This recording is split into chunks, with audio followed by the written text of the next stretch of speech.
Hello, Zach here, and I've got a great game for you today. I actually watched this game last night, courtesy of AOC Box, of course, and I was on the edge of my seat the whole time.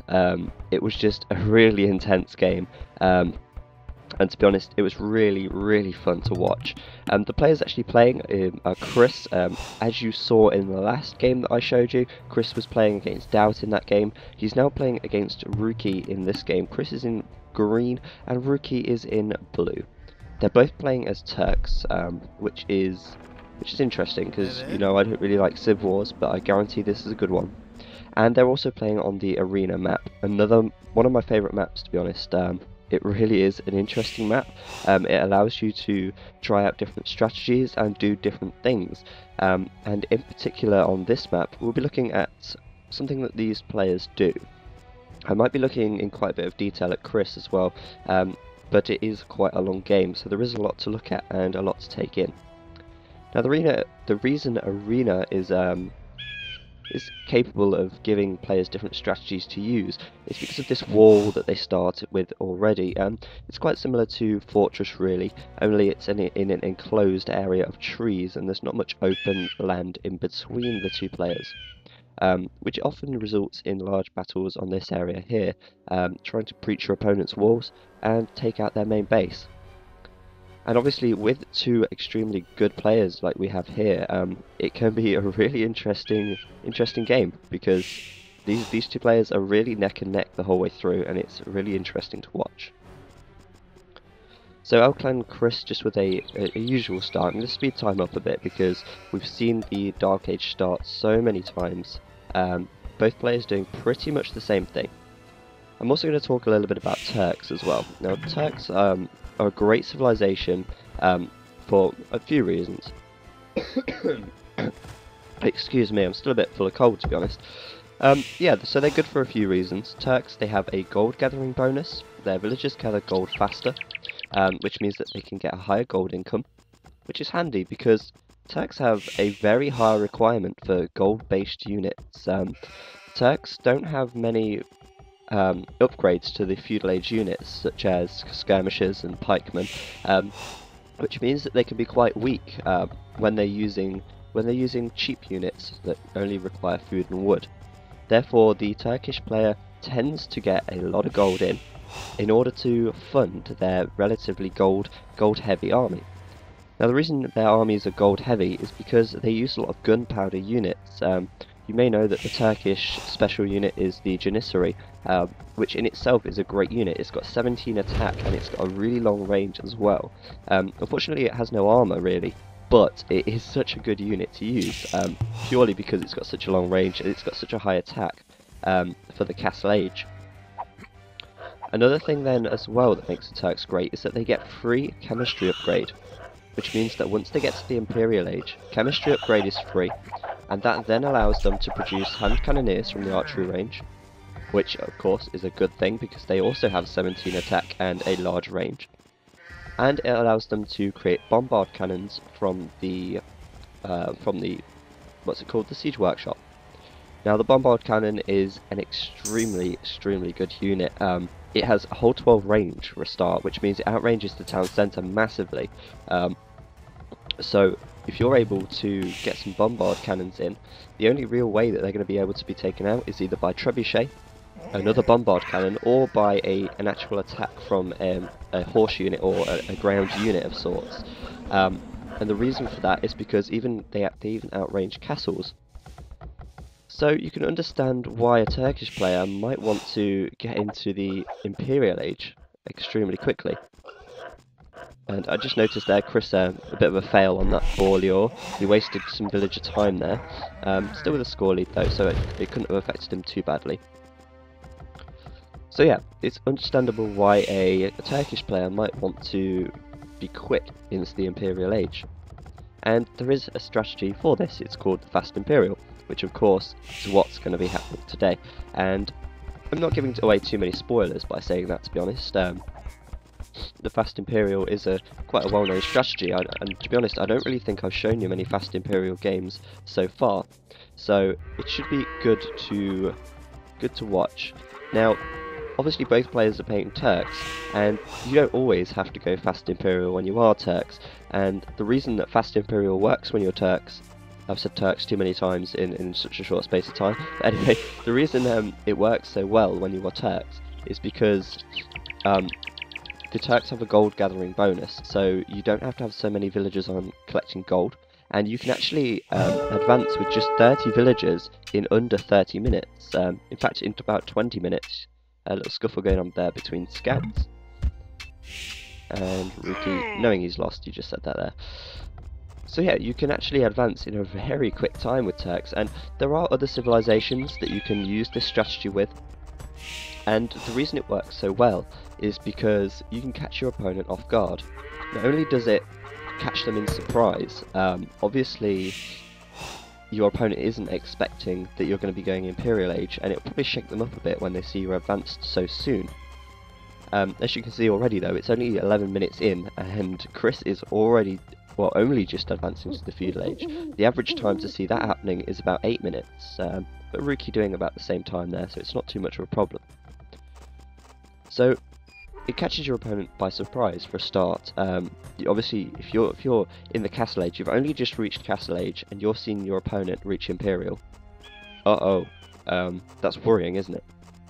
Not only that, but the units available to the Imperial Age army of the Turks are absolutely great. In the Castle Age, there's not much that can actually counter hand cannoneers, maybe mangonels, but other than that, there's not really much that can counter them.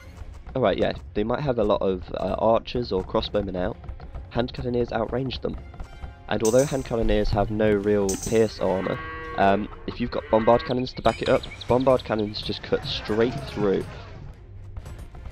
As we saw there, blacksmith and a market going up for Chris, which means he's going to advance the Castle Age as soon as Wheelbarrow's done. He's got the gold and the food to do it. Now all he needs is 1,000 food and 800 gold to advance to the Imperial Age. Good move here then by Rukie. Rukie's seen that Chris is gathering gold here. Watchtower conveniently placed to slow down his gold production. Good move, I would say, by him, and that is going to cost Chris some time. He might not be able to reach Imperial Age as fast as he'd like because of that. That's definitely set him back a little bit, but I have no doubt that he'll be able to reach Imperial in a good time anyway. Rukie then perhaps not going to go for a fast Imperial. He's built a watchtower here, which gives the impression that he's going to go for some pressure. He's already behind in this in advancing.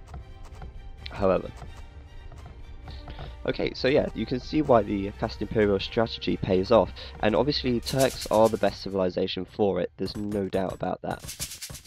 Obviously, Turks have a brilliant setup for it because they get chemistry for free, which allows them to get units out even faster, and therefore by the time your opponent can even react, you've already sent your army at them and they've got no units to hold it off. So that's really the idea behind Fast Imperial, just to catch your opponent by surprise. Siege Workshop and Monastery going up there, so that Alclan Chris can advance to the Imperial Age. They are the two Castle Age buildings that allow you to advance to the Imperial Age.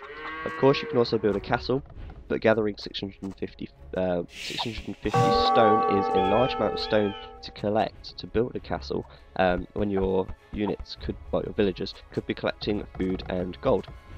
Nearly ready to advance then, and this could be a good time. Almost 20 minutes, losing a villager there though, unfortunately. And Rukie with a forward castle. Nice little placement on the castle there, and look at this, he's attacking the... where is he? He's definitely attacking it somewhere. Which piece? There we go. He's attacking the wall there, and see how quickly that wall goes down? Janissaries for Rukie as well, and Alclan Chris is probably in a bit of a tizzy now. He's 20 minutes advancing to the Imperial Age. That was extremely quick time. Now, it's not very often that you even see mid-range players advancing to the Castle Age in 20 minutes, let alone the Imperial Age. But Rukie coming in with an attack here, and this stone wall going down.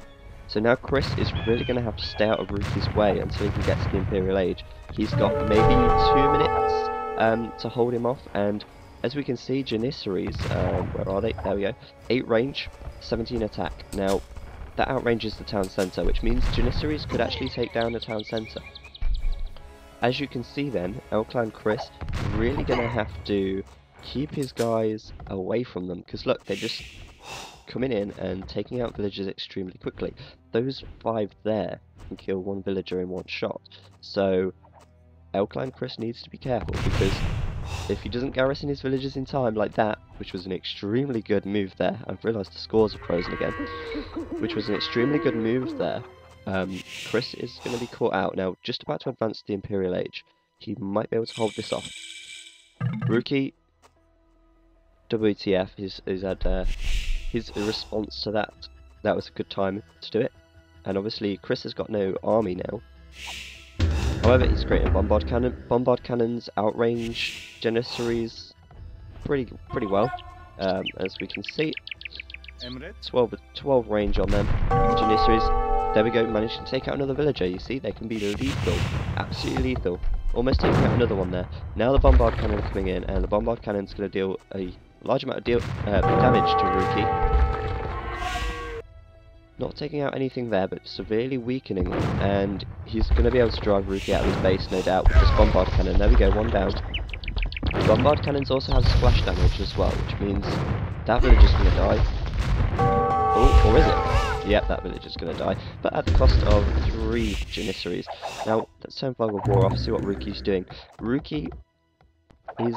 wow, look at that, the scores are so close here. It's about 20 difference in the scores. Rukie in the lead though, and that is no doubt because he's got a strong economy. He's not advanced to the Imperial Age because he's been building town centres and collecting relics and really booming his economy up. He's got 4 town centres now, and that's a lot more than Chris has got, because Chris has only got 2, actually 3, but they've only just come up in the last minute, so Chris is now having to recover from this. It's going to take him a little while to actually recover, but he is in the Imperial Age, so he has the technology advantage, and these bombard cannons could really change the game for Chris. Rukie forced then to ungarrison these Janissaries from this castle. The castle was under heavy fire from the bombard cannons, and Rukie in a nice position. He has got a 200 score lead at the moment, and considering that these players are so neck and neck at the moment, I wouldn't say that was bad at all from him. Another siege workshop going up there then for Clan Chris. He wants to get bombard cannons out. Bombard cannons are going to allow him to take this castle out. Once he can take the castle out, he can start to move forward into the centre of the map and start taking out Rukie. However, Rukie coming in with Janissaries, just trying to catch Clan Chris off guard. Hand cannoneers now as well. 7 range on the hand cannoneers, 8 range on the Janissaries. Hand cannoneers are a weaker unit. They've got the same amount of HP, but they haven't got as much armour and they haven't got as much range. However, with the help of the bombard cannons, Rukie was pushed back there. Now bombard cannon fire coming into that castle, and doesn't look like Rukie's going to be able to do much to stop that from going down. Sending the Janissaries in again, but Chris quick to withdraw the bombard cannon out of range and deal more damage to that castle. Now this is bad for Rukie at the moment, because if this castle goes down, he's going to be very exposed here. He's got a town centre just behind this castle, and that castle is really preventing that town centre from being under attack. Now Chris doing a really good job of micromanaging his hand cannoneers there. He's still managing to take out most of Rukie's men, and there is no doubt now that that castle is going to go down, especially with the fact that Clan Chris is still making bombard cannons. And that's why Fast Imperial is dangerous. Bombard cannons are an extremely strong unit for such an early game. Now Rukie desperately trying to do something here, so he's producing knights. Now knights are a great, or any horse unit really, is great combat to this, because obviously horse units can be able to take out the bombard cannons quickly. The hand cannoneers pretty weak against horse units, but I don't know whether he's going to be able to deal with this. Now Chris obviously going to have to micromanage these units away, and doing just that. Now Rukie lost a few men there, and now Chris has taken the score lead. But Rukie's still producing knights here and some battering rams for some reason. I don't know why he's producing battering rams, but he is nonetheless. So yeah, Rukie kind of now set back. He went to go with some early pressure, some forward pressure there, and Chris dealt with that nicely. He just hauled himself in while he was advancing to the Imperial Age, and then let his Imperial army out, which obviously bombard cannons is. Now more knights coming out, and these knights are going to be able to do damage, but how much damage they're going to be able to do is going to be curious. I don't know how much they can stand up to these bombard cannons. Evidently not very much at all. There's 4 bombard cannons there, and they 5 even, and they pretty much slaughtered those knights. Rukie now forced to retreat, pulling all his villagers back, and looks like he's going down to this corner here with another town centre. But bear in mind though, Rukie is doing a good job. He's just trying to mass as many villages as he can, as many town centres as he can. He's trying to get the gold up on the map because he knows how important gold is. He's already forced Chris to mine this gold pile here. Chris has only just started to mine this main gold, and meanwhile, while that's been happening, Rukie has been all over the map gathering all of the gold that he can find. However, he is now going to be set back because Chris's army is pretty damn strong, and Rukie really needs to combat this, otherwise Chris is just going to storm across the map, get into Rukie's base and kill him off. Now what has Rukie got? Absolutely nothing at the moment. His houses are in the centre of the map, which obviously isn't so great because he's going to lose a lot of houses if those bombard cannons start attacking. As we can see already, that's how fast they take out buildings, and they're not really a force to be reckoned with. Rukie though, unfazed by this, he's advancing to the Imperial Age right now, and Rukie is no doubt going to try and still combat this. However, Chris is going straight down the centre of the map, gonna probably burst through this wall. I wouldn't be surprised. There we go. That wall is now gone. Chris can now just walk straight into Rukie's base, and without any resistance, he's going to be able to absolutely wipe this place out. Rukie though, building down to the south of the map, plenty of stables, a few houses to keep his population high, and he's going with knights. Just advanced to the Imperial Age, wouldn't surprise me. There we go, Cavalier. Good choice to make, I would say. Now, obviously, Turks aren't really great for their normal cavalry. They're better with camels. They can advance up to heavy camel, but they can't get paladins. Now, if they could get paladins, this would be a walkover for Rukie. But as it stands, you can only get Cavalier, and he's going to have to wait until they've upgraded before he can start attacking Chris. We've seen already how the Knights were wiped out by those bombard cannons. The same will happen if he attacks now, but just advanced them, upgraded even, to Cavalier. Got some bombard cannons out of his own, and now this is shaping up to be an interesting match. Chris, however, just killing off so many of Rukie's villagers there, and that was a good 8 or 9 villagers dead.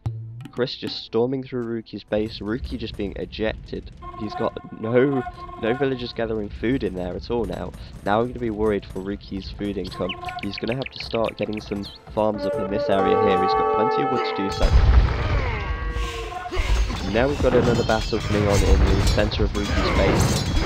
Rukie trying to reclaim this area. He needs these farms, he needs this farmland, otherwise he's not going to have enough food to produce any units. Plenty of gold though, 1,200 gold for him. And there we go, Rukie reclaiming his base, and that was a good counter right there. Those Cavaliers really kind of swung the balance for Rukie. What has Chris got left? Nothing. Well, other than these few hand cannoneers, Chris is now in a bad position. Rukie can counter this, come straight back at Chris, and try and do some damage. Chris, his response then, stables of his own, and Hussars at the moment. Hussars pretty cheap to make. Researching Bloodlines. Now Bloodlines is a good research for Turks to get. It increases their HP of their Cavaliers, well any of their horse units for that matter. And Rukie wants to get out of there. He doesn't want to get holed into a small space, especially now we've got bombard cannons coming up for Chris. Now, personally, I don't like bombard cannons at all, but bombard towers even. But what can you do? It's part of the game, and you have to deal with it if your opponent decides to make them. Now, as I said at the start of the game, this centre area is going to be quite an interesting part of the game. Obviously, this is where the main battle is going to be happening now. These guys are going to be fighting it out over this area. What's Rukie doing? Another castle up here. could be indicating that he's going to go for a side attack to catch Chris off guard. We'll have to see. But no doubt Rukie doing a good job to come back there. In any normal circumstance, you would expect Rukie to just give it up at that stage. But because he was prepared, he already had this gold being collected up here. He'd already got a town centre down here. He's rebuilding his base now, and Rukie is still in this. Interestingly enough, just look at the scores. 8,900 for Chris, 8,500 for Rukie. It's still fairly close. I wouldn't say that Rukie was out. He's coming back, and his army is actually managing to win. Those Cavaliers are doing a good job, and now look at the scores again. Almost neck and neck once again. Chris then, strangely enough, not going after this gold. It's right next to his base. I don't even think he knows Rukie's there. Nope. Well, he's seen these farms, so he's got to assume that something's there. But he's losing out on gold here, and that's not good for Chris. Chris is now going to be forced to look for gold elsewhere, because this is the only gold he's got left in his base, and that's about to go soon. So no doubt he's going to move over here and find that Rukie is already there. Good move by Rukie. Now we've got multiple attacks going on. We've got an attack right in the centre, we've got an attack right on the edge. Rukie trying to take out some of Chris's villagers here, and that's a nice little move to make. It's going to really hinder Chris's ability to gather food. Food and gold, of course, as I said earlier, the main driving point of the Turkish army.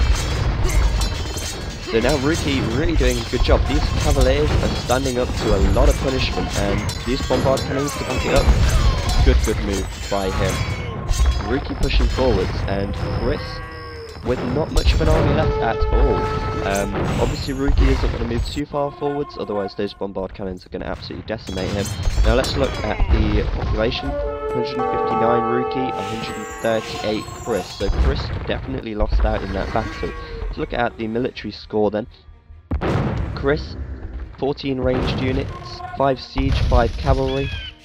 Rukie on the other hand, 8 ranged units, 5 siege units and 23 cavalry. So it's clear that Chris is going to counter the cavalry with camels. Now this could be bad, especially for...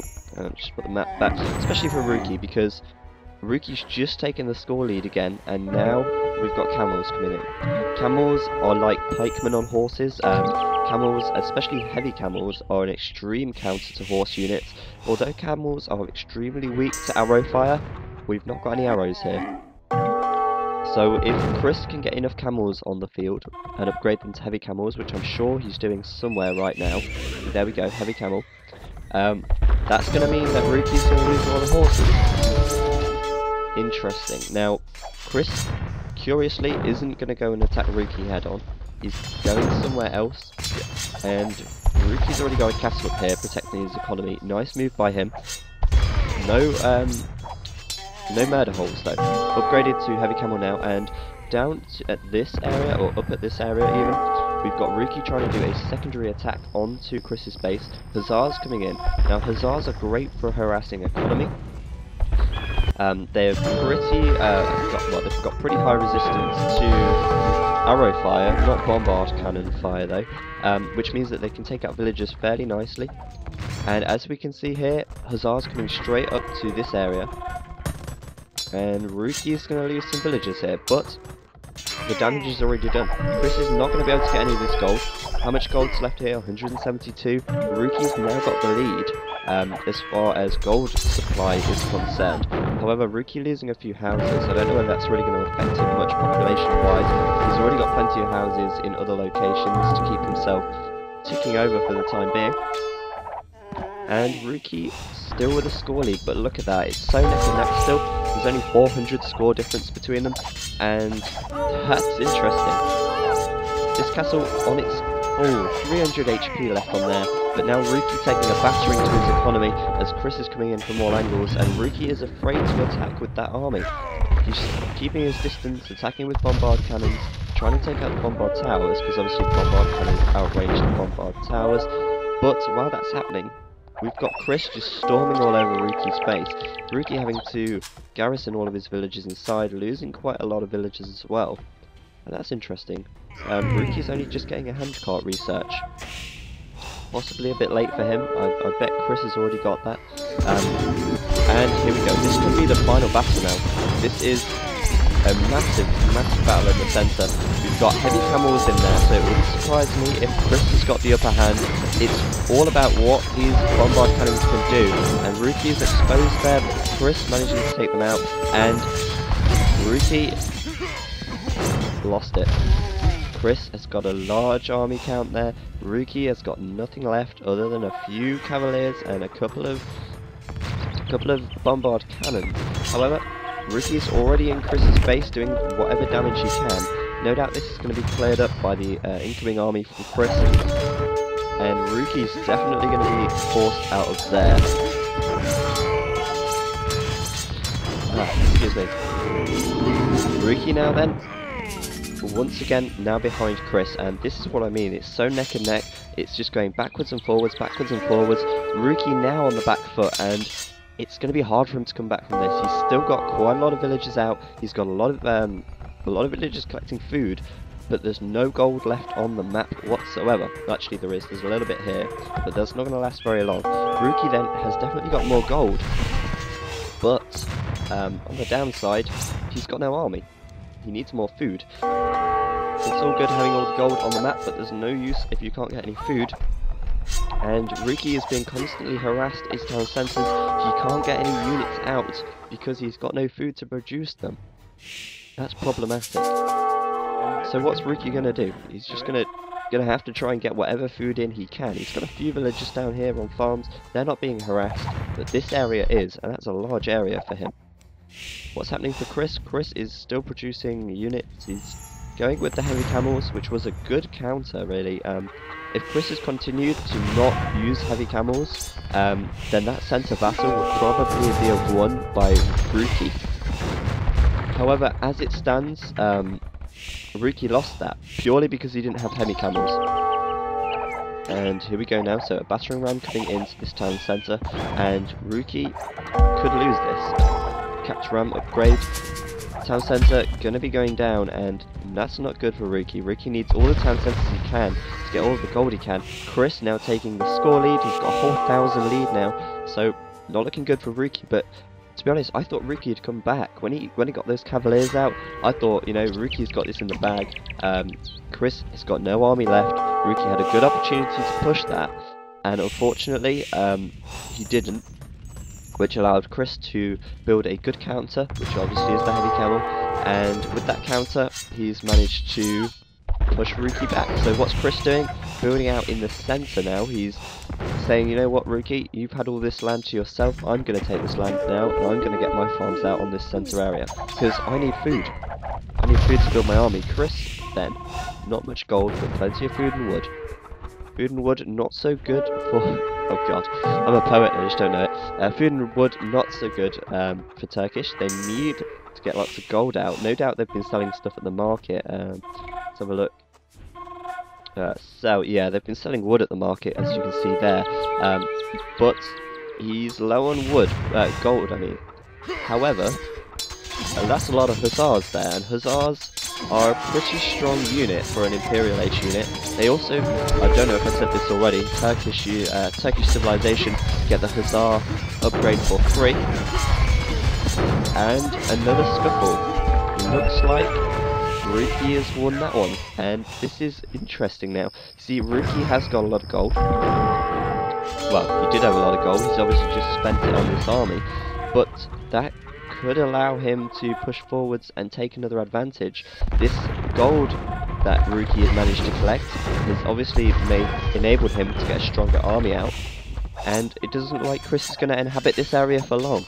It looks like Chris is going to be forced back into his base soon, but he's going to try and gather as much food as he can while he can. Obviously, taking out these two town centres from Rukie, which means Rukie's now not got much food income. Gonna try and rebuild where he can, but he's a bit limited.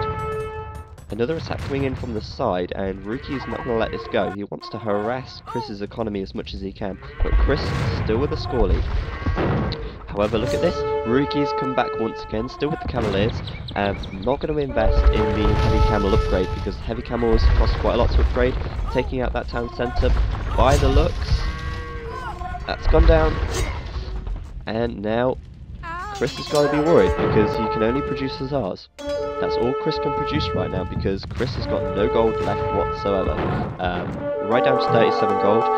All he can produce is hussars, and he's going to do just that. But Rukie, on the other hand, with hand cannoneers, hussars, bombard cannons, everything you could want, taking out those bombard towers, pushing in through the side.